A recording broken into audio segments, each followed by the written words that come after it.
John. From Erie's own Government Access, Channel 9, from the City Hall Council Chambers, it's time once again for the Taxpayers Hotline Show. And now, ladies and gentlemen, your host. Well, you're in a mood. You know, I'm in a dancing mood today. Whenever the sun comes out, it's always a positive day. You're John, the dancing machine. This phone has been ringing off the hook for the last 10 minutes. This is my good friend John Steiner, This is Cass Cass. Patowski, City Councilman, and we got a caller. Go ahead, caller. We're going to come out firing today. Let's do it. That's okay. You know, I was late, John, only because the traffic helicopter gave me bad intel. Cass come running about through he looked like O.J. Simpson in a Hertz commercial. He was hurdling stuff over there. It was a traffic helicopter gave me bad intel. Is that what he had speed though? He was running to 40 like we were at the combine. Go ahead. Okay, let's go. First of all, I want to go into the wonderful article by a newspaper gentleman in yesterday's paper. Which paper? Saying a temporary solicitor, he's going to save us all kinds of money. How much has he cost the city so far? Do you know, Kaz? I didn't bring the report. He was under budget we only got the first month or two report. So far so good, but it's too early to tell. Well, you can almost get a sense of how much he's going to charge or whatever going down the line. I tell you what I can do. We'll have a finance meeting. After council meeting, right? Yeah, when we have our first one, we'll take a look at that department. They did, in fairness to the administration, they did send us a rough draft of what he had spent so far, and it was okay. The only thing I'm worried about, and that's why when I brought it up, is we're going to have some cases and some issues that we're going to have to see, what the cost is going to be. Yeah, there's no doubt about that will be coming up. I read in an article where he was a temporary solicitor for a bunch of other little communities, and if he was doing such a wonderful job, why did they release him? I don't know. I will say this, though. He impressed me with one thing. He came in and told us he wanted to clear up a lot of the stuff we had on backlog, which is good news. If he does that, I mean, because we have besides the land, we had the land bank there, we had the quality of life ticketing, the parking authority with the new ordinances for the meters. There were all kinds of things sitting there that haven't been, for lack of a better word, adjudicated and passed down into ordinance form so we can get these done. Yeah, you mentioned one other thing is true red flag for me. These new meters that they're going to be putting in, are they accepted by the federal government to pay those various fees with credit cards and? What do you mean accepted? Pardon? What do you mean are they? I understand there are a few states they're suing the various cities for putting those in because they're losing a lot of information on their cards and everything. Who's suing them? The government? The people. Are you mean through identity theft, John, and stuff like that? Pardon? Are you talking about through identity theft that's going on, or what do you? They're getting all that stuff in the various meters, and this, as far as these cities are suing their city parking authority for using those type of devices to collect fees for parking and whatever. Well, I guess I don't get your question because the question is, has the solicitor looked into this? I'm talking about the solicitor for the parking authority. They actually, their solicitor and our solicitor at the time was Greg Carley. Now it's Mr. Betza. They have worked together on the appropriate ordinances. Remember, when the parking authority issues you a ticket, they can only issue you that ticket because their employees have been deputized by us here at the city. We have authorized them to do what you call limited enforcement procedures, but only related to parking. So, I mean, I guess my question to you, John, is, both parties instituted the use of these credit card machines. Yeah, but did they look into legality of it being challenged. Well, you know, everybody can challenge anything, but these are all over the Commonwealth, John. They've existed in Lancaster, Philadelphia, Pittsburgh. They've been there for years, and to my knowledge, I haven't seen any court cases challenge them in, you know, Pennsylvania. But that's in the Commonwealth. I'm talking about outside the Commonwealth. Yeah, but I don't understand why a city would sue its authority because... I'm not saying the city is suing their authority. Yeah, you're saying the federal government is? No, I'm saying a person, a taxpayer is suing the various... John, you have the ability to pay that meter either in cash at the kiosk or you use your credit card. But that's your choice. Nobody, let me put it this way. If you go to a movie theater or you go to the grocery store, nobody forces you to use your credit card. True, but what if I want to put a quarter in the meter? You can't, but you go to the that's what I'm saying. Not making it accessible. Wait, John. Let me finish. I don't know. I believe from what I was told at the last Park Authority meeting that I don't think the meters will take quarters, but you can go to the kiosk. There'll be a kiosk like on a long block. You'll have a couple kiosks, I think. This is still to be worked out. That's why when they roll out the test case, you can use cash at the kiosk. What if I'm somewhere and I don't want to walk to the kiosk? Well, you know, John, here's the problem. Everybody complained in Erie for years, okay? I can't use my credit card. I'm getting a ticket. I don't carry quarters. So, you know, you're really, John, I hate to say this, but you're in the minority, okay? I'm fine. I always fought. But you know what? To me, okay, they're giving you the best. I'll ask them at the next meeting if the meters will be able to take quarters. The way I understood it was the kiosk is going to, the whole purpose is the kiosk is you're going to enter your license plate or your car into the kiosk. Then the meter person will come by. They don't have to issue you, in wintertime they can scan your license plate or whatever the technology is going to be. It's still to be determined because they're interviewing firms. Sounds like an infringement of privacy. Not really. I mean, if a policeman, you're not doing anything different. If a policeman takes your license plate down, is that infringement of your privacy? It depends what he does with it. You don't know what he does with it. He puts in it depends on what he does with it. Unless he gives you a written form. Hey, John, you're driving down the highway and the state police see your car. There's no expectation of privacy on your license plate. Yeah, you're driving down the freeway, John, and a state policeman looks at your car. You don't know that. He's driving behind you. He's calling in to say, that car looks suspicious. It's possible. You don't know what he's doing with it, okay? The government remember, it's a privilege to drive, okay? And they give you that license plate, which is theirs, really. You know, we're going to have a massive training seminar for people on how to use these kiosks. I mean, they've been all over the Commonwealth. Yeah, but a lot of our people don't even leave the city. That's a problem. But you can't pay cash at the kiosk, and I'll ask them if the meters will still be functional. Okay, let's jump to another thing now. Go ahead. Upcoming council meeting. Yes. How can the sewer authority have a transfer, you're only in the fourth month, when they do their billing and everything, it costs $18 for a service charge. Why don't they take that money for the service charge and use it? Use it for what, to transfer? Well, no, I'm talking about apparently they're low on money because you're making a transfer not even into the first quarter for the sewer department. Wait a minute, hang on. Let me check my agenda. John, talk to him a little bit. Okay, and it's in there. Yeah, I didn't. I've got another question while you're looking that up, John. Okay.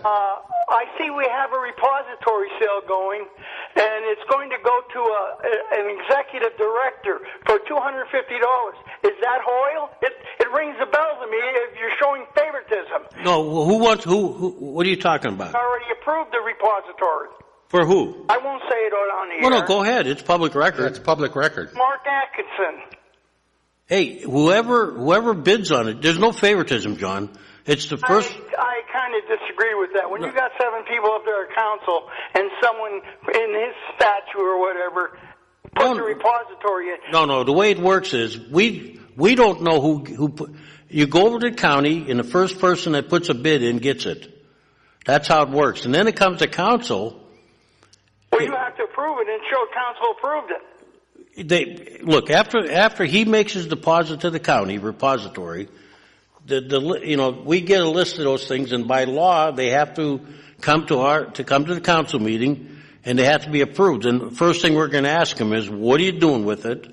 What's the reason? We hand them out all the time. We've only had a couple occasions where someone was beaten out on a repository, and they tried to work it out with the person that bid over them. In fact, we had one recently. It was a couple gentlemen that were going to do a rehab program. They needed the other property, but because they were late in getting over to the county, another party beat them out. So there's no favoritism. We don't sit there and go, well, it may seem it to you, John, but he beat somebody to the punch and got there first. I understand that, but one part about that program I don't like, you waive all the taxes, city. Well, we don't have to, John, but here's the problem. I had somebody come up to me the other day, and they go, how dare you even think about putting alerted down to waterfront? So I'm sitting there thinking, okay, if it's so valuable, if it really is, and we assume that, how come nobody's bidding on any of that? You don't see anybody trying to go into East Dobbins Landing. Yeah, nobody's going into GAF property. If we're so lucrative, I can guarantee you this: if Nick Scott or any man that invests thought it was valuable, he'd be in there. And so we have to give incentives. Nobody's dying to come into the city. I mean, that's a fact. Corporate welfare is an everyday norm now. I mean, we gave it to Erie Insurance, and they stayed in town. But. Yeah. I agree with you, John, but here's the thing. If you don't expunge it, if I got a field next to me, okay, John? I'm listening. You know where I live, right? Yeah. If I wanted to buy that property and it was a piece of crap, and I was going to take it over and pay taxes on it, damn right I'd ask for tax forgiveness. It wasn't my fault, okay? And if, what if we can't, obviously if somebody wanted to buy it, they would have bought it. But a lot of these properties are really, when you look at them, nobody's coming in. We used to have people that come in, they'd say, they buy it. Council had been watching this. They would come in and they'd say, we want to buy this piece of property. You found out the guy lived in Sioux Falls, Idaho, or someplace, and then he had no idea what he was buying. He's just flipping property. It's speculation. Yeah, so that's why we've been careful. But if John comes in here you come into me and you go, you know what, I got a piece of grass next to me. I want to buy it and take care of it. Nobody wanted it before you. You're not really keen about it, but, you'll buy it to take care of it. So. One other thing I noticed on that agenda for this week, how come we're getting so many outside of town bidders on these various contracts? Don't we have anybody in the city of Erie or in the... No, I'll tell you the truth, when I went to the bidding conferences, when I was the controller, and I attended them, that's the reality. The reality is that... Because the city is so late in paying their bills. Well, whatever it is, no, I wouldn't say we're late now, John. I'll tell you what, when I was controller, and I have no reason to feel it's any different now, I jumped all over people that didn't take advantage of the 2% discounts and all that. When I was in the business, in the private sector, yes, the city was very bad. We hated doing business with them. It's not that way now. We do pay our bills. That I can tell you. But the problem is, paving-wise, we got a lot of people. But, every once in a while when you get into, like, demolition contracts, there's nobody that big to handle them. And a lot of cases, there aren't people in town that do specific functions. We can get crane operators. We can get, we got Dick Herrera that makes the steel and all that. But in a lot of things, no, I was looking at this one, John. I'm looking at some of them you're complaining about, okay? And you look at some of the stuff, it's specialty items that nobody in town makes. It's like, sometimes we have to actually take a fire truck. Well, you had to take it up to La France up there in Buffalo or wherever. Buffalo, we had to go to Roanoke, Virginia one time. I knew the guy had to drive it down there because that's the only place in the country in this area that fixed it. But a lot of these things here, they put the bid out, John, and it comes down to, it's like people say, why don't you buy your cars locally? Well, go up to any car dealer and ask him why. And you know what he'll tell you, probably? They can't compete. How come you're buying him from Cambridge Springs then recaps for fire trucks. Well, I want to meet with the chief on that because you brought that up, okay? Because I think, that's something we can look at. Well, that's something that's very dangerous. Yeah, well, Unless they're your own recaps and they're all matched the same, the tires that you're going in to have recapped. Because you can have a different tire, it could be an inch or 2 inches off from somebody else's recap. But did you see the part where the transfer already? I'm taking a look at that. And how come the bills go down to Massachusetts? Because that's who... They offer a better incentive to handle this? Yeah. John, I'll tell you this. I won't name the bank, but when we bid, and we did, when we bid out the who was going to be the custodian of our pension funds, okay, we put a bid out. And it went out to every bank in Erie and every bank you have to do it, you advertise it. We had banks from the tri-state region. And it was an out-of-town company that now has a presence in town. And you ask yourself why? Because, the same people that yelled at us for not doing, what do you call it, John? This John here. The same people that yell at us for not doing things right and, proper. Through the bidding process. Yeah, when we do the bidding process, they go, well, you should have done a local bank. Well, the local bank might be too high. They might be charging us more in expenses and fees. Yeah, it's a double-edged sword. At the end of the day, we got to look at, how close are they? And, if another outfit gives you a better deal, it's unfortunate, though. I just wanted to bring up a few things and get the cage and get some of your phone callers out there going. And let me get off before that Trump hater gets on and kills half the time with you guys. Well, have a great day. Thanks for calling. Well, John must be a Trump guy, huh? Oh, that didn't take long. I got to read this, so you go ahead and. Go ahead, caller. Yes, are we on live? Yep. Hi. I want to call. I called because I remember last week a previous caller called about cash for kids, and I talked to a former judge, Erie County judge, and a former OCY worker. They confirmed it. They confirmed that each kid is worth $2 million, and I'm wondering, well, if they get the $2 million, why are they not giving back to the community and helping out the homeless and helping out food banks? I have no idea what you're talking about, to be honest with you. What is cash for kids? What is that? Cash for kids is where they take a child that's disrupted from a family and then they rehome it, or they put it into one of their foster homes in which the feds give them money in return. I'm asking you is why haven't they taken that money and distributed it throughout the county, helping out the city, helping out homeless people, and helping out food banks? Because I asked a former judge in Erie County, they said that's true, and a former OCY worker said that was true also. I don't know the answer to that question. Is it a donation? Is this program through donations, or is it funded through the government? It's through the government. It's cash for kids.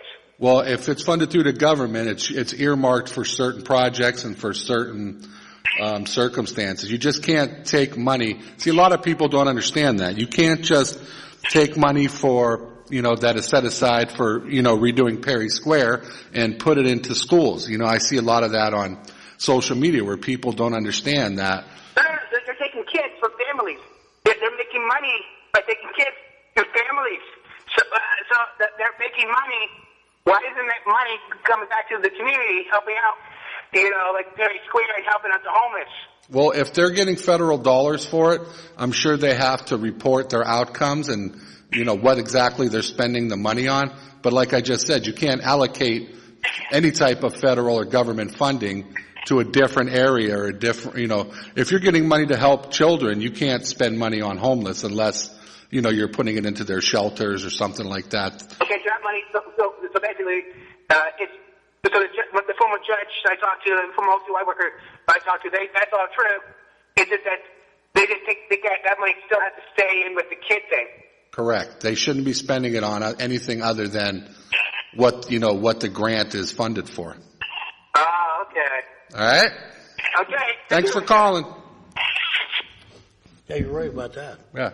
Whenever, a lot of people say, oh, well, we're spending money on fixing Perry Square, but the schools are falling apart. Yeah. Okay, well, guess what? That's two totally different pots of money. And there's certain pots for this or certain pots for that, but a lot of people don't realize that you just can't move money around like that. No, there's a purpose for it. Yeah.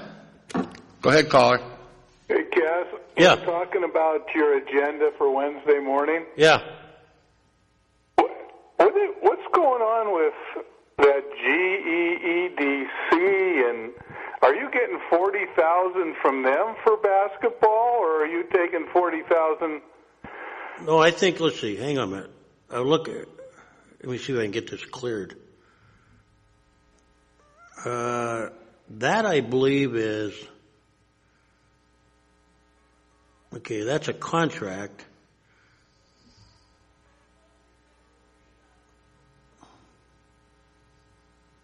Okay, hang on. I had it coming up and then I hate modern technology. Well, yeah, Here we I'm go. not good with it either. For the summer recreation programs, okay. That is us paying them to run a program. Oh. That's what I believe it is. Yeah. I can check into it, but Yeah, Cass, I mean, and the thing that with me is GEDC's in the news for having a bushel basket full of money. well, what happened is, and I have to ask Mel because this is his program part of it. What is? Yeah, if you look at number 2 above, Okay. and All Act Productions. Yeah. Okay, that's a company that for years has done business with our summer rec program. Yeah. They come in and they're audited. I used to audit, for instance, number 2. If you're looking at your agenda there. Well, yeah, I don't have it up now. Well, number 2 was we're giving $29,000 plus to All Act Productions. Okay, they run the Footlights Theater Summer Recreation Program. Yeah. What they do is they provide us with. They put kids to work. Yeah. They put them in roles as producers and directors. They put on like plays during the summer rec program. Well, we pay them for it. That comes out of like, our CDBG funds, et cetera, whatever we, when we give money out to these programs. So what Mel did now, Mel has a summer program that he runs out of, if you're familiar with it, it's up around the city garage, roughly, what is that? I think French. I'm thinking like 19th and French. Ash Street or something, or Yeah, well, no, it's off of French Street, 19th, Yeah. He has those courts. Yeah, it must be 19th Street. It's right before you get to the city garage, and you could see he's put a lot of work into it. It's really nice up there. They've done a really good job. So what Mel has done is he decided, between Bishop Brock, who has a program, yeah, where you go to school and play basketball, but you don't play basketball till you go to school. yeah. And Mel has decided that he wanted to expand his program. Oh, And so I think I'll have to ask him on this one. yeah, And, because when we have our pre-meeting, we go over these things. yeah. But I'm guessing that he has told us that he wants to expand his program, and that he has the resources to because right now he's limited what he can do at that one court. Right. And his idea is to, put more kids, the more kids are playing, the less they can get into trouble. Which is a good thing. Yeah, so I mean, yeah, we paying them, but I got to check what we're paying. It probably covers costs of the program, and I will. Well, I will ask him to report back to you, Rich. If we're spending money with Mel's program, it's going to be money well spent. Well, I audited. I used to audit Mel, and people would get all over me about Mel, and I said, Honestly, Mel's got a lot of credibility. yeah, and you know what? I'll check why what he's doing with this program, but. His name shouldn't. He's a city councilman. He works for the Auditor General. He's on the board of GEDC. He's on the board of JCAC. Mm-hmm. Maybe somebody else's name should be on this basketball league that doesn't have all these connections, because if it walks like a duck and quacks like a duck, it's a duck, John. I know. The trouble is, though, he started. But he started years ago, and getting me anywhere. The one thing with Mel is that he can take that money and he has the contacts to use that money as leverage and volunteers and different things like that. Somebody else could do that too.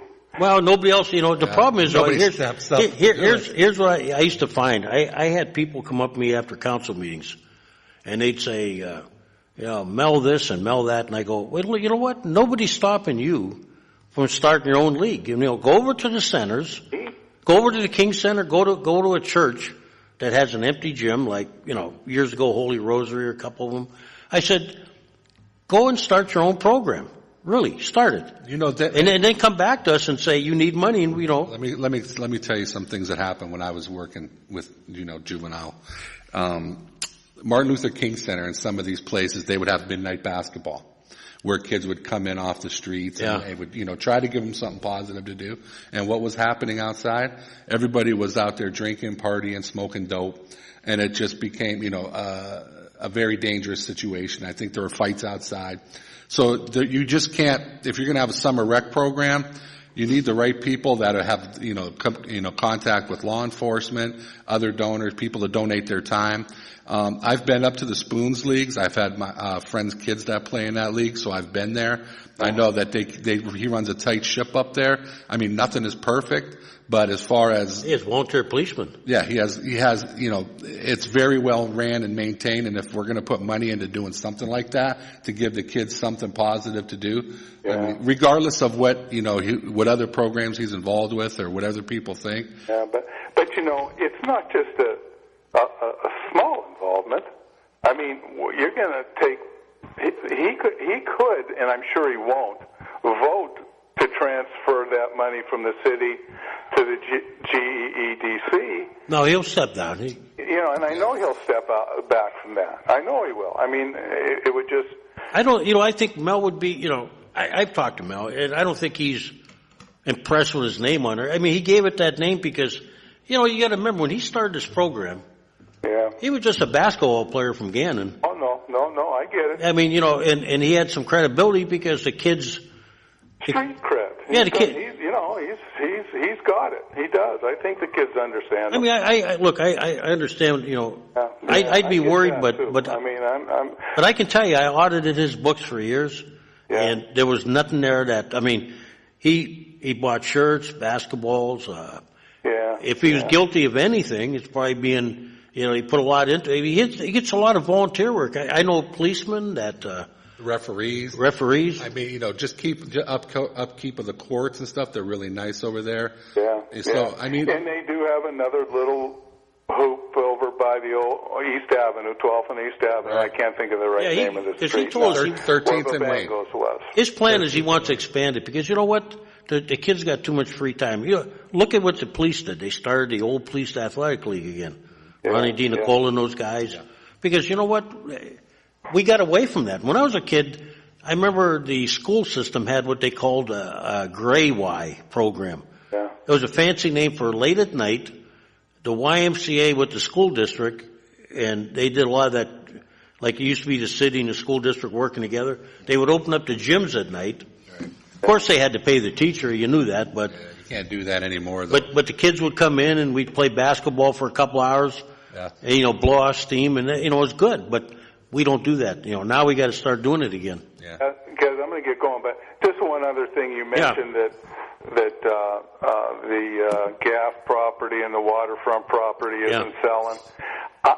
My personal and humble opinion of that is we started backwards.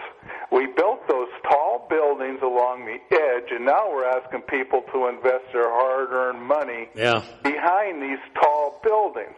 In general, almost all of the best views are gone, and it shouldn't have been tall on the water and short behind the tall buildings. It should have been short along the water and gradually go up so a whole bunch of people could enjoy that water view instead of what Casey Wells got away with. Have you ever been to San Diego? And that's, to me, that's one of the biggest problems, and I don't know how you overcome it. You can't unring the bell. No. Have you ever been to San Diego? Me? Yeah. It was so long ago, it probably doesn't look like the same San Diego you know. No, it doesn't. But one thing I noticed there, and this is what, I brought that up too about, I don't mind high-rises being built up on a hill, the bluff. Yeah. But in San Diego, what they did was they put like parks and little buildings along the waterfront. Yeah. And then the next tier you went back, you had like 3- and 4-story buildings. Yeah. Yeah. And all the hotels, which still had a great view of the Coronado Bay, were sitting there on the other side of the highway. Yeah. And, you know, if you're sitting in the 70th floor, you can still see the water. Yeah. You know, you're not right on top of it, but the whole thing was, I think we did do it wrong, but There's no doubt we've done it. If you go through New York City, all along the island of Manhattan, you have your public spaces, then you have on the bluffs, you have the high rises and this and that. like in and Erie, you put them up and up. Put them up there, or Right. you know. But unfortunately, we have nonprofits up there. Yeah. And so we just made it on our own accord. We made it a hard sell for that property we cleared and renovated. Yeah, you look at the gas property. if you want, because there's nothing to look at. But the Sheraton and those buildings look nice, but I'd rather be looking at the water and the tree lines of the peninsula and then the lake, and I mean that's how you sell it. take a look at. Do you want to see a project that took off, and they were behind us? Yeah. Look, I hate to say this town, but look up Allentown, Bethlehem. Okay. Look up the riverfront project that they're putting into existence now. Yeah. And you go, you know, why are they doing it and we're not? Yeah. And then you go, you know, here's a project they're going to put residential houses along the river. Yeah. And you know what a guy told me? They wish to hell they had a lake like we did. Yeah. Or a bay. I do think that was the biggest mistake we made. I think so. I mean, I would have put them. I even argued with them about, you know, where the parking ramp should be. I thought the parking ramp is in a totally wrong place. Yeah. Why would? Hey, but I'm going to get off so somebody else can call in. Okay. Thanks, guys. Have a good day. Take care. Thanks. No, I look. I understand, you know, why they put it where they did, but you could have put other stuff there that was acceptable. They could have. Why didn't they put the parking ramp over by where the other parking? I agree. Blacktop is? That's where it should Why be. would you take the double parking spots out? Only in Erie. Yeah. Go ahead, caller. Yeah, hi. I'm calling about the Cash for Kids. Oh. There was a previous call about that. Oh, okay. Yeah, my question is, Cash for Kids, is that deemed public corruption, or is that like a crime? I don't even know about the program. I have never heard of it. Who runs the program? Erie County OCY, they take people's children on false allegations, and they make stuff up to get the kids, and they adopt them out, and they get $2 million a kid from the feds. I'll have to get somebody from that would have been a good question for last week. Yeah, we talked to you about it last week, remember? So there's a law, it's called the Safe Family Act of 1997. See, city council don't deal with that. We have to get somebody from the county over here to explain that one. That's a county function. But we're going to have to get somebody over here to... Yeah. Well, I think you called last week. We were talking to you briefly about corruption and stuff like that. I mean, it wasn't corruption. It was mismanagement, I think, was the term that we were talking about. Which a lot of the counties now is trying to straighten out. Yeah, so, I mean, things are changing. I mean, this program you're talking about, I have no idea what it is. Yeah, it's not something administered by the city, so... Yeah. We'll try to get a guest on here from the county. Okay, now what about this? What about, like, with the juvenile delinquents in the city, like gangs? Yeah. Is that going to be a big issue? Well, it always is, but that's up to the police department, you know, how they handle it. And they have their specialists that work with that.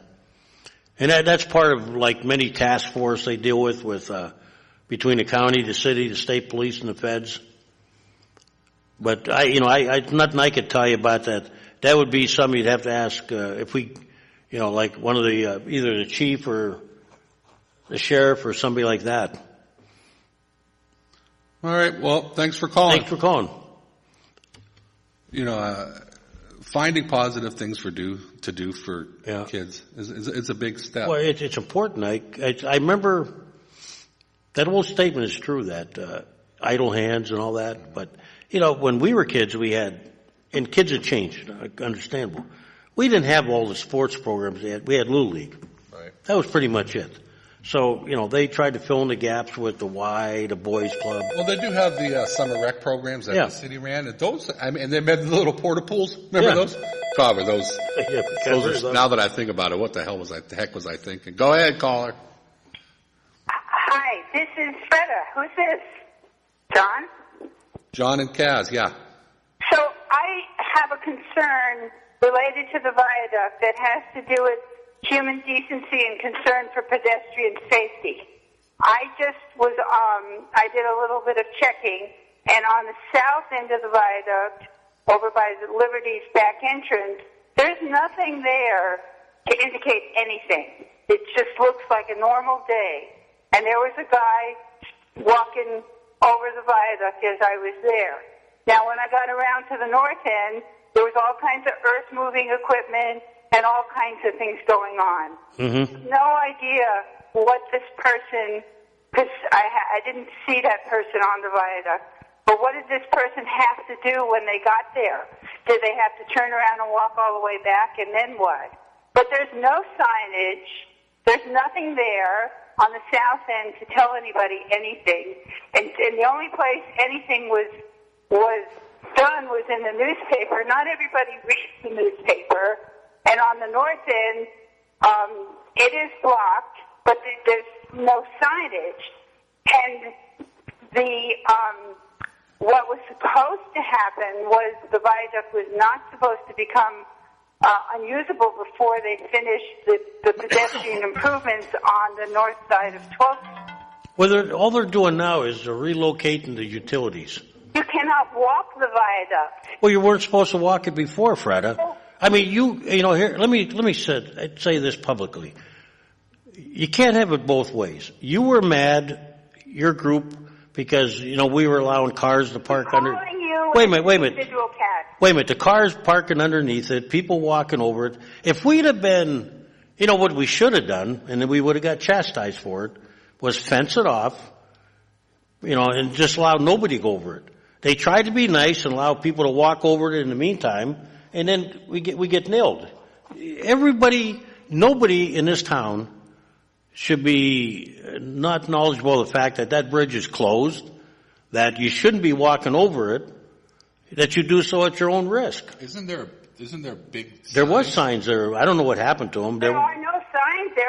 As soon as I get into the library, I'll be happy to email you. Well, no, I'll ask them what happened, but look, they had signs there. Everybody, they had it on the news, they had it in the paper. Bridge closed sign. It was on the news too. Oh, I mean, it was on TV. It was a sign that was shown in the newspaper. Yeah. When I got there on Sunday, that sign that said pedestrians, no pedestrians, had been turned around, and it's still not there. Well, I don't know what the company, when they start working there, I'm sure they're going to close it off. Of an issue that the city is not respecting pedestrian safety, and I'm calling as an individual. I'm calling as a certified orientation and mobility. What do you want us to do, Freda? You tell me, and I'll get it done. To make sure that people don't walk the viaduct for nothing. Well, you're encouraging people to walk it. Your group is when Freda. Are the improvements? Freda, you side of 12th Street going to happen? Freda, it's supposed to happen before the viaduct. Freda, they're working on utilities and the sidewalk right now. They have not started tearing down the bridge. But you can't walk it. Well, you're not supposed to walk it before, Freda. You know, you encouraged people to walk it. You had your brunches on there and everything. I am calling you as an individual. Yes, and I will check into it, and we'll see what we can do to close it off. And then, you know, I don't want to hear any more from anybody about, you know, how mean we are because we closed it now. Sidewalk going to happen? When are the improvements of the pedestrian safety at the crossing going to happen? Those things were supposed to happen before. They are happening, Freda. There's a timetable. If you read the paper, which you don't, and I don't read it, but somebody gave me the article, and, you know, I'm sure we'll get an update from our engineer that it was explained to us that there are utility. In fact, I just asked today, and there are utility cuts that are being made. They're relocating the utilities, and then they're going to take, and they have to do the sidewalks and do all that before they actually physically take down the bridge. So it will be done. Yes, but people cannot walk the bridge. They're not supposed to. They don't have a safe alternative. They're not. Yes, there is a safe alternative, Freda, you're not. Freda, you weren't supposed to walk the bridge before. You went through the signs. The sign said the bridge is closed. Did you? Yes or no? Did you walk the bridge illegally? I don't have to answer that. Well, wait a minute. Wait. Was there a sign? Okay, was there a sign there in the past that said the road was closed? Did it say road closed? Wait a minute. Did it say road closed? Yes or no? This is a yes or no answer. Children use that to get to school. There is school tomorrow. Freda, I don't care what you're asking. I'm telling you. Freda, if I have to, to walk to school that way. If I have to walk to school and I jaywalk, am I still breaking the law? Yes or no? If I don't walk to the crosswalk, am I still breaking the law? No, Bish, by using this tone of argument. I'm not. You're Freda, you're argumentative, okay? You want us to close the bridge. I will check. When I leave this meeting, I'm going to tell them to make sure the signage is up there so it's real clear that the bridge is closed. And make sure that the signage is understandable to people who don't understand English and to people who are blind and visually impaired. What about Braille? Freda, you know. There are people using the viaduct. Yes, Fred, they're using it illegally, okay? Now, if you want us to arrest people, is that what you want? Is that what you're telling me?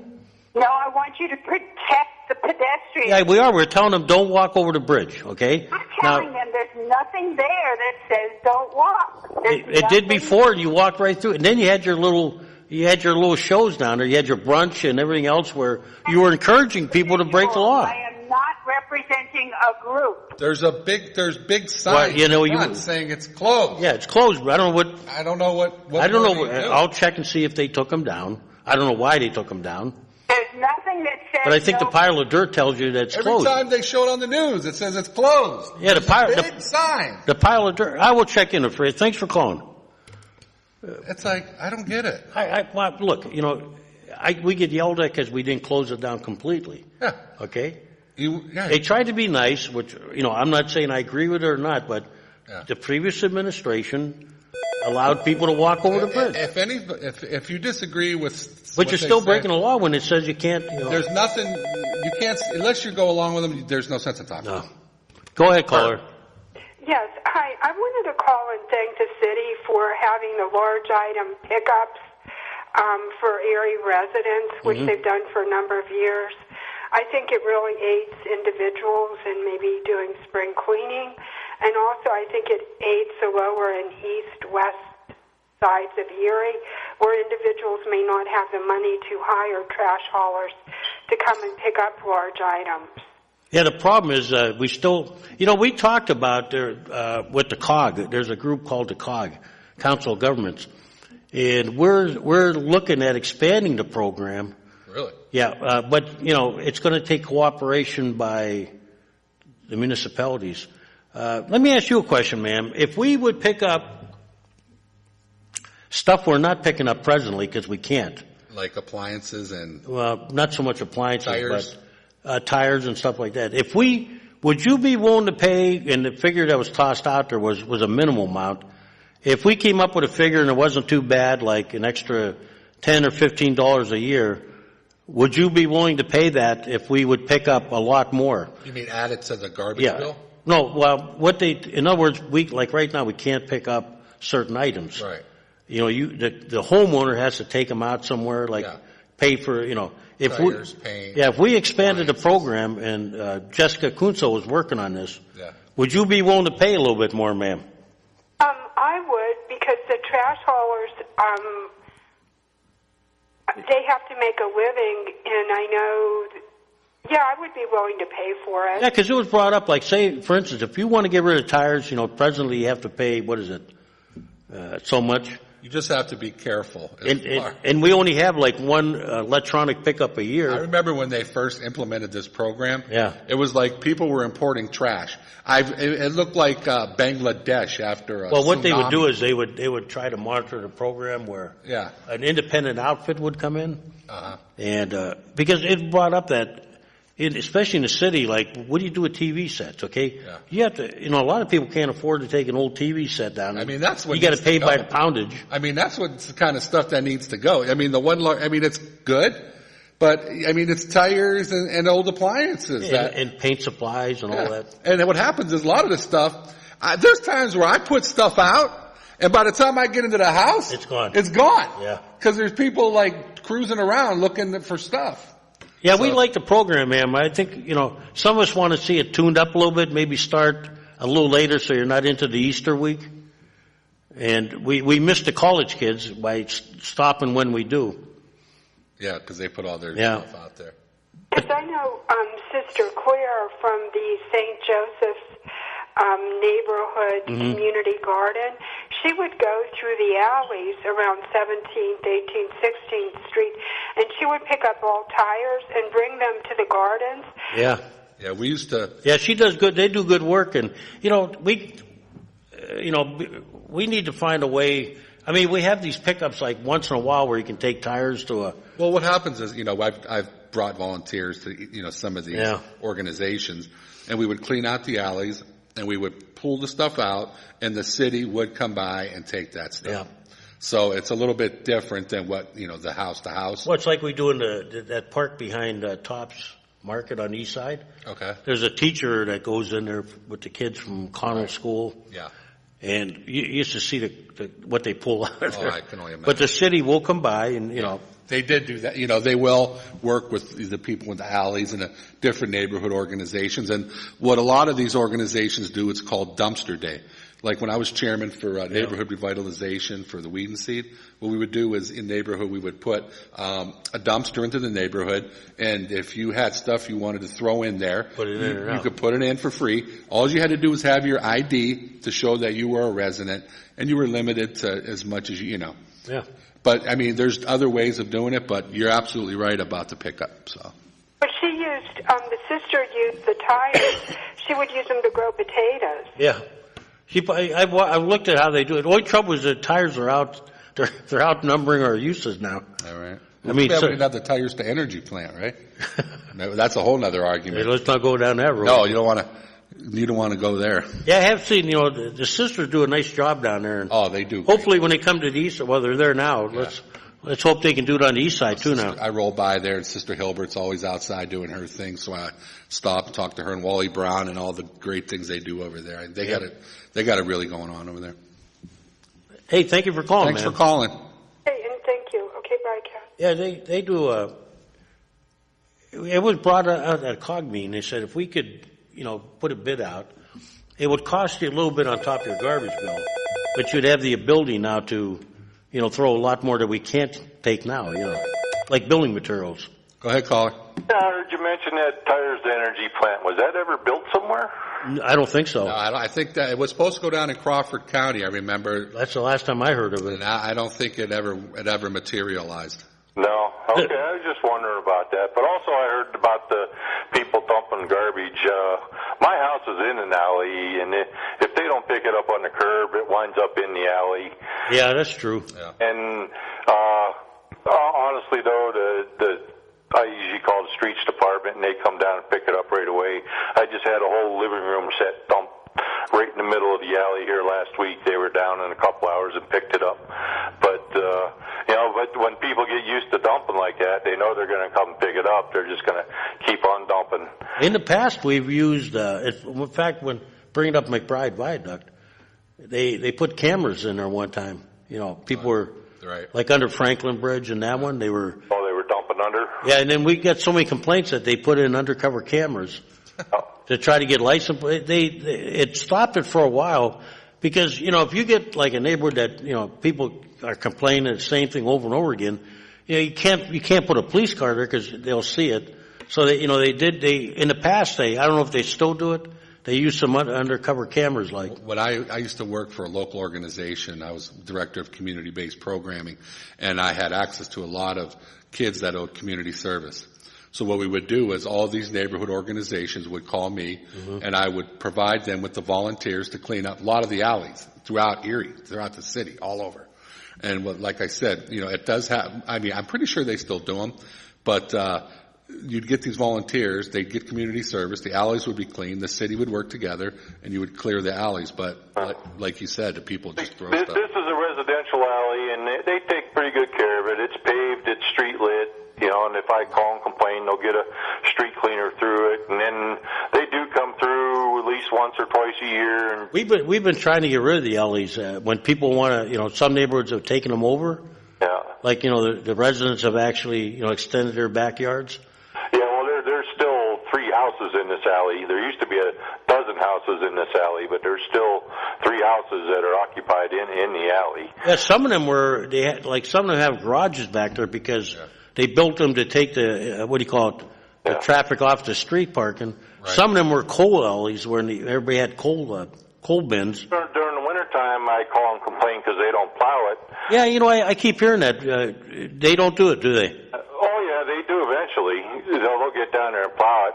So what the worst part is when they plow up and down the street, they block off the ends of the alley, so you can't get in and out. I don't think a lot of our guys know that some of these alleys are actually, there are alleys because, years ago in their wisdom, when they made the garages face these alleys, it was because they didn't want people parking on major streets, Well, that's what I'm getting at. If they would keep it plowed out, people to live on 3rd Street, people to live on 2nd Street could park in the alley, so the streets would be clear to be plowed. I'm going to talk to the new mayor. Maybe his train of thought is a little different, and the streets department guy. I've lived here since 1963. It's just an ongoing thing. Well, you know what it takes is, and I'll be truthful with you. If somebody in the administration wants it done, it takes a phone call and say, hey, you know what, just get them done. That's what it is, We can complain as councilmen, but... I live here, so if my alley's not accessible and there's a fire or a medical emergency... You're right. I would assume I'd be able to sue the city because you couldn't get a fire truck or an ambulance in here. So that's my... issue I always bring up with it. I don't have access to my house, so I pay taxes just like everybody else. Like I said, they usually take care of it. I had a guy that do a little arm twisting, like Mario used to say. Yep. The squeaky wheel gets greased first. So it was like I had a gentleman like you that called me, and he had a garage facing one of our alleys. It was our alley. Yeah. And you're going to laugh at this. It was a previous police chief, and I was arguing with the chief and the traffic coordinator going, it's our alley. We got to post signs there. You can't have a guy, one of his neighbors would park and block him in such a way they couldn't get his car out of his garage. Oh, yeah. And I go, and clearly the guy did his research, and there was a city ordinance that said, you can't block you can't park within so many feet on a city alley. There's a reason why we did that. But today, you got young people that are in charge of our offices here and police officers that probably don't know. They don't realize that these are still functional alleys. Believe me, every time my mailman goes on vacation or takes a day off, I don't get mail because the substitute mailman don't know to deliver in the alley. Yeah. So it's like I said, it's just a lifelong thing, and there's fewer and fewer houses in the alleys. I don't think it'll be a problem much longer, but. Like I said, and I know I'm not the only residential alley in the city. No, there's quite a few of them. There's one over there on Ash Street. I think it's between 10th and 11th, heading east from Ash. There's got to be 10, 15 homes in that alley still. But like I said, they're pretty good. You just got to know how to sweet talk them or twist their arm a little to get things done. It's a pain in the butt to have to call and ask, but like I said, I've been dealing with it since 1963, so. You're a patient guy then. Yeah. Yeah, I know eventually it'll get done, and I'm a lot more patient now than I used to be. So, what do they say? You catch more flies with sugar than vinegar or something. I might have to visit your alley. I've visited a few in there. They're interesting. All right, take care. Thanks for calling. Bye. Kaz, I'm going to make a statement. Yeah, go ahead. If there are people out there that are behind on their school taxes, you better pay up. I'm not going to get into it. Hold on a second, caller. You better pay up because the Grim Reaper is coming. So I'm warning you. If you owe on your school taxes, you better get caught up because the Grim Reaper is out and about. Go ahead, caller. Speaking of the Grim Reaper, this is that guy from Colorado. How are you guys? Holy crap. Hey, you get any gold lately, or how's things down in the silver mine? Not too good? I got the hat for it, but I haven't really had a chance to get out and do any mining. Man, we miss you here. Yeah, I miss you guys too. That's why I watch your show, and I like watching People call up and complain about things. It's fun. Well, I hate to, the good thing is it's a talk show. You got to remember, like sometimes Kaz will say something, and I'll just take the opposite point of view. Which is why I have him here. Because it's a talk show. If Kaz says something, or a caller calls and says, da, da, da, da, da, da, and I go, yeah, you're right. Sometimes you got to take opposite points of view or the points of view of other people that may not agree with with a certain topic. Doesn't mean, it's a talk show. If you just agree with everybody or didn't have any back and forth banner, it would just be a boring. I would just be talking about potholes every week. The best show I used to like on the radio was I can't remember. It was Buchanan and this other guy. Yeah, and it was a liberal and a conservative. Yeah. And it was the greatest entertainment. Yeah. Kaz, they didn't beat each other up. He knows he talks about stuff. I take an opposite point of view. Where I talk about stuff and he takes it at different times. And when people call in, we take a different point of view. It keeps the show going. It's back and forth. Go ahead. Well, here's my point of view. First of all, I found you guys a new theme song. I actually got permission from a guy on YouTube, and it's a really cool song. I'll send it along for you guys to listen to and see if you like it. Secondly, I walked over the viaduct a year ago. Yeah, okay, I was probably breaking the law, but I'm out of state. Try to catch me. Anyway. Well, I just said that because technically, nobody in the city really made a big deal of it, What I'm trying to say is everybody needs to actually look at the bridge. Oh my God, I can't even think of the words. The state that it's in. There's holes in that bridge that go all the way through. And if some kid is walking across that bridge and their leg gets stuck in there, they're going to be stuck and they're going to lose a leg, or something worse, the bridge could start to crumble around that spot. Who knows? The bridge is in bad condition. You guys need to take a tour group up there and show them and say, look, point out these holes. Look at this. See that hole that goes all the way down to the ground? Your kid's going to go through that if we don't take this down, okay? Mm-hmm. We got the money to take it down. The bridge is coming down because of this. Otherwise, we're going to have that situation we had in Florida a couple of weeks ago. So that's the one thing that I wanted to point out. The structure of that bridge is falling apart. So get pictures, show people. There are, DJ, there are pictures on social media. People have taken pictures of it. Okay, it's just people don't want to listen because. Well, look, in a perfect world, if we had the money. I wish they could just keep it the way it is. Yeah, we could, but you know what? Honestly, I think it's inconvenient. I hate getting on the Bayfront Highway when I'm trying to go to that part of town. I used to drive that thing 3-4 times a day sometimes in the summer. Yeah. So I wish it was still there. I think it would help East Avenue. Granted, the businesses were falling apart before the viaduct ever went down. Yeah. So I don't think that led to the whole crumble of East Avenue. But just having that road there, I wish it was still a drivable / pedestrian bridge.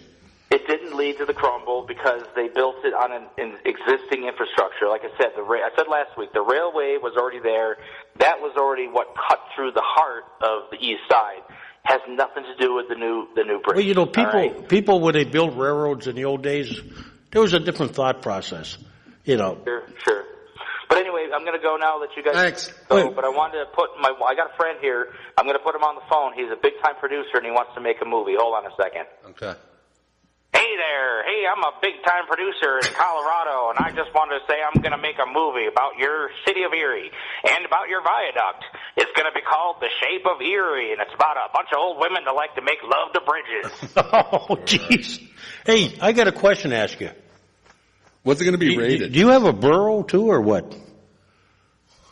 They got that. He must have cut off. They cut off. They got all kinds of stuff going on. You know what I thought about the other day? I said, we never get anything filmed to Erie that's positive. Yeah. Well, Erie has, we did have some movies here, didn't we? Recently, Well, 1 minute. We've never had a major one, like, No. I remember when they were going to do Slapshot here and they found out the city looked too new. No, seriously. I loved Slapshot. But they couldn't film there because they had cranes downtown. And, the Hanson brothers. Well, like now it'd be, yeah. It doesn't look, as bad as Erie looks, people think. Hey, did you got cranes going up, Did you see that the city, we're now working with Mercyhurst to get some police officers right out of that program instead of not only going through that, I thought it was in the paper today. Yeah. Renee Lamus and the mayor, those guys. I think that's a good thing. Come right out of that. Yeah, come right out of the what is it, Act 102 or what is that? They come right out of the Mercyhurst. You're going to send them to police school there. Yeah, the police academy, and then instead of coming here to test, and they take that money and put it into adding more African American officers. The diversity, we got to start getting diversity. The big thing is we got to get people to start applying. That's just it. I asked them. I said, but all the veterans that come out, yeah, especially when they talk about firemen, every Navy guy has firefighting skills. Before we go off there, but correct me if I'm wrong. The Act 120, it is not 102, it's 120. Yeah. It's a tri-state thing.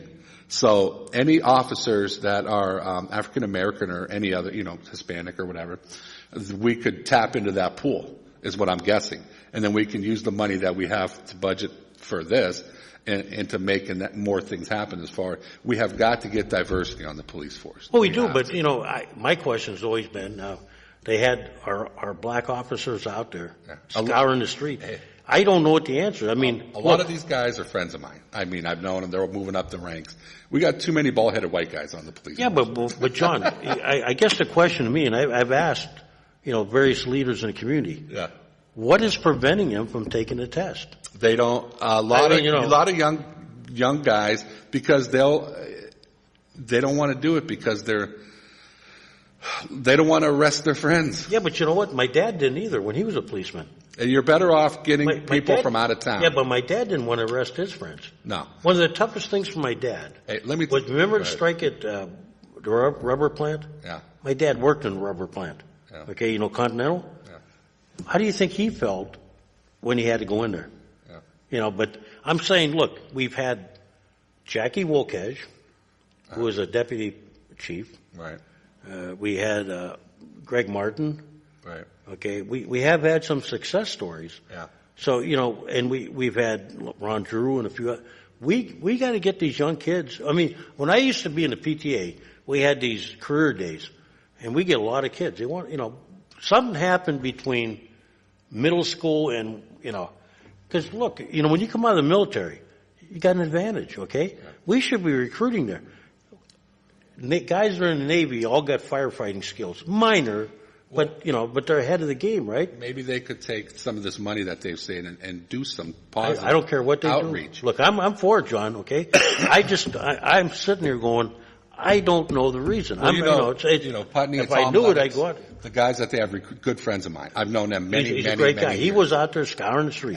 Those guys are out there where I know him personally. I knew him before they were police. And right now, I think he's a detective. Yeah. So he's moving up the ladder. These guys are out there trying to recruit. They're not going to find it local. They're not going to do it. But that's a shame because so hopefully, go ahead. That's a shame though, because when I was on the school board, I used to tell Jim Barker, you want success stories like kids that went through our system, come back to their hometown, should get hired, because it's nice if you sit there and you go, well, that's Mrs. Jones' daughter or kid, or that's Mr. Smith's boy, That's the kind of thing when you were a kid. It's nice to bring people in from out of town, but think how much nicer it would be if you go, hey, that kid grew up down the block from me. Yeah. Now he's a police officer. He's a but a lot of people, what I think a lot of kids don't realize is that the police that are upstairs now, I knew them as kids. We grew up together as high school. Let's just put it this way. They broke the law too as kids. Sure they did. Nobody's perfect. The difference is we just never got caught. Yeah, and that's true. And what I say though, when you look at these kids, right, and you say, the only way to change the system, okay, you don't want to arrest your own people. Yeah. That's fine. But you know what? You now have the unique ability, okay, to work in neighborhoods and to make a positive influence. Right. Maybe you don't arrest a kid. Maybe, we all got cut a break. Let's face it. I know kids got cut breaks, But, the fact that you're out there, now you can change the system because you're in the system. You can't change the system outside the system. It's a lot harder. Right. And I think, whatever we have to do, look, I don't mind going out of town, but I'd really much rather see. Are you kidding me? I would love, I see a lot of kids that I've known that I've worked with growing up, and I'm like, why don't you look into the police force? They just won't do it. Be a trailblazer.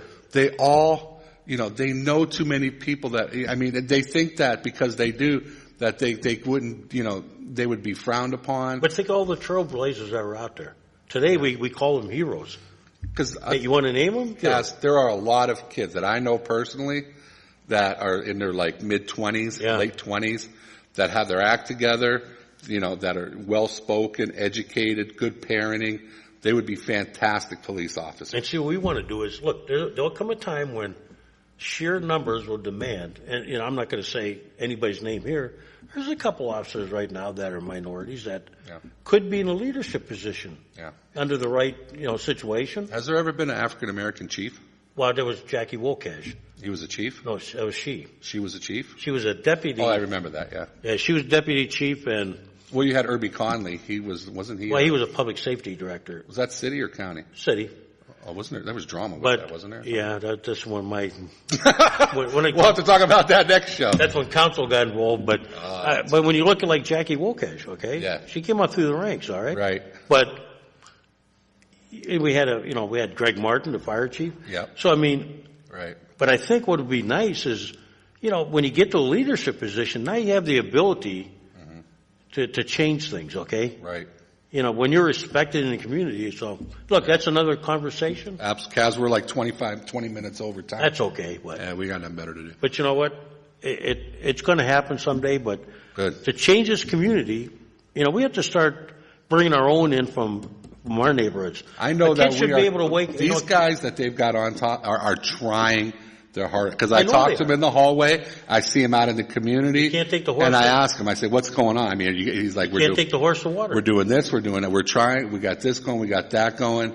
They're out there trying to, and I'm hoping that this new Act 120, the direct correlation, and that is more of a community type of Act 120 program to draw from. You know how nice it's going to look for a kid to go to school and say, someday I'll be in front. Or someday, watching, I'll be the guy in that car. Right. That's going to happen, but I think we need... somebody's got to be a trailblazer. I'm hoping that the 120, the program that they've announced, I hope that helps. Because we do need diversity on this. And we're going to need trailblazers, though. People that are willing to break the mold. Well, hopefully that'll help. So, Mike, if you want to hit that tune, I think we're done, Kaz. Mike? We want to thank our engineer. DJ's got a new song for us, he said. Can't wait to hear it. God only knows. You know what's going on in Colorado. Maybe Down in the Silver Mine by Diesel? How about Rocky? Rocky. Ladies and gentlemen, you have been watching the Taxpayers Hotline Show on Erie's own Government Access, Channel 9.